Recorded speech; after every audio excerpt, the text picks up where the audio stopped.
Whether you're brand new to F1 Fantasy or just need a quick refresher for 2026, this is the only guide you need.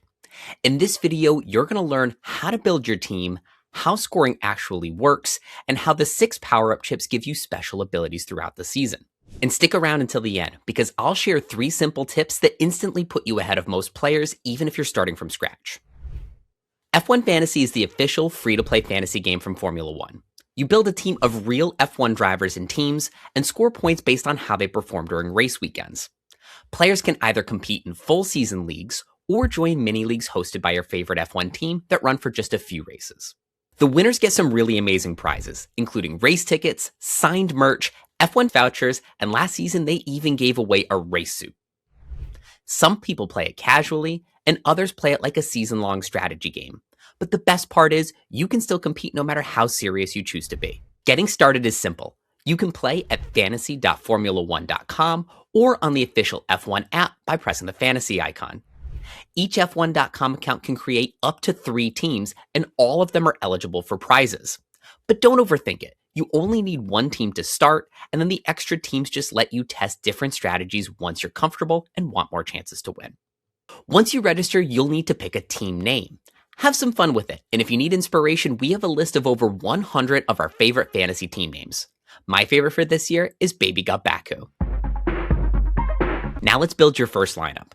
You start the season with $100 million to spend on 5 drivers and 2 constructors. The top drivers and top teams are really expensive, so you'll need a mix of frontrunners, midfielders, and value picks. If you're brand new, here's the simplest way to start. Pick 1 top driver and 1 top constructor to anchor your lineup, and then fill the rest of your team with reliable assets that you think will have good upside that week. Each race weekend, you choose 1 driver to receive the 2x boost. They score double points, but they can also score double negative points. So don't just boost your favorite driver, boost the one with the strongest outlook that weekend. Your team locks at the start of qualifying on non-sprint weekends and the start of the sprint race on sprint weekends. So before the first race of the season in Australia, you have unlimited transfers, but then after that, the real strategy begins. After Australia, you get 2 free transfers per race, and you can carry up to 1 unused transfer to the next race. But then after that, extra transfers cost minus 10 points each. And these transfer penalties can really add up, so make sure you do everything you can to stay within your free transfer limit. You score points across qualifying, the sprint if it's a sprint weekend, and the Grand Prix. Drivers score points for qualifying in the top 10, finishing in the top 10, positions gained, overtakes, getting the fastest lap, and winning the Driver of the Day award. They can lose points for not classifying due to a DNF, disqualifications, and positions lost in the race. Meanwhile, constructors get the combined score of both their drivers minus the Driver of the Day points. Both drivers reaching Q2 and Q3 and fastest pit stops also get bonuses for the constructors. A few hours after each Grand Prix, points finalize, league standings update, and prices adjust. We'll talk about that last one in just a minute. Take a look at what decisions work best and use that knowledge to adjust for the next race. There are 6 chips in F1 Fantasy. You can only use 1 chip per race, and each chip can only be used 1 time per season. Here are the chips we have for 2026. The 3x boost triples 1 driver's score. Limitless gives us unlimited budget and unlimited free transfers. Wildcard gives us just half of the Limitless advantage of just unlimited free transfers.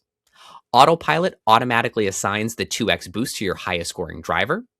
No Negative removes all negative scoring categories. Final Fix allows us to swap 1 driver after lineups lock but before the Grand Prix. And if you use them right, you'll jump to the top of your league. But if you use them randomly, they'll disappear fast. We have full guides on each chip, how they work, and the best races to use them this season down in the description. If you're finding this video helpful, take a second to like and subscribe. It tells YouTube this content matters and helps us keep making it. Now here's what separates casual players from contenders. You can enter up to 3 teams, but you don't need to copy and paste the same lineup across all of them. Instead, pick 1 team with your favorite drivers, and that's the lineup you'll want to cheer for, and then pick another team based on expert analysis, projections, betting lines, and historical data from shows like ours on the Fantasy Formula. Let 1 team be fun and the other be competitive, and that's where you can get ahead of a huge chunk of the field. Consistency is the biggest edge in fantasy sports. Every race, use your transfers wisely. First, check out the results of the last few races and transfer in drivers whose performance is on the rise.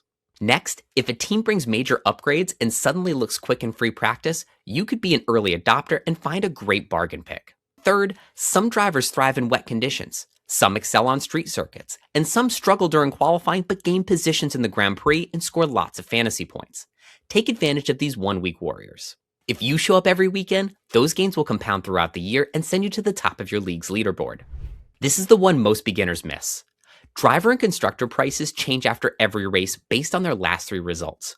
So if a driver has already posted 2 strong weekends, they're more likely to go up in price after the next race.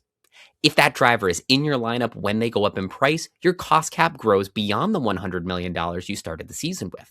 By increasing your team value, you can afford better drivers and constructors as the season goes on. And if your budget grows to $120 million or $130 million over the season, while others stay at $100 million, you can afford team combinations that they can't. That's how championships are built, especially in full season leagues. If you want to learn more about how the cost cap works, we've broken down the price change formula and how to consistently spot drivers on the rise. F1 Fantasy is better when you have competition. That's why we have our own featured league. Come join us and compete against me, Terry, and the Fantasy Formula community all season long. If you have any questions, the Fantasy Formula has you covered all season long. We have weekly race previews and live Q&A shows for every race. Now what are you waiting for? Go build your team!